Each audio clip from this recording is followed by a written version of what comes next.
நாய வளர்க்கிறேன், நான் என் வீட்டுல ஒரு ஜீவனாக நான் பார்த்து கொண்டிருக்கிறேங்கிறவங்களுக்கெல்லாம் சொர்க்கத்தில் இடம் இருக்கிறது என்று அர்த்தம். நாய் பிடிக்காதவங்க அதை பத்தி பேசவே வேண்டாம்.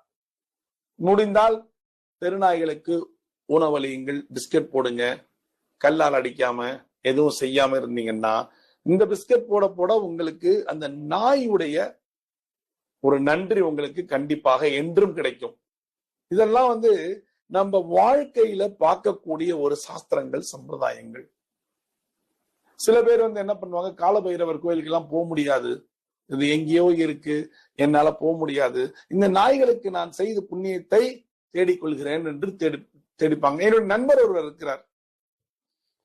அவரு நடந்து போகும்போது பாத்தீங்கன்னா ஒரு 10-15 நாய் கூடவே போகும். ஒரு பிஸ்கட் நிறைய அடுக்கி வச்சுப்பாரு, 4 பிஸ்கட்டா போடுவார், விடவே விடாது. அவரை கடைசி வரைக்கும் கொண்டு ஒரு இடத்துல விட்டுட்டு தான் திரும்பி போவோம். அந்த நாய்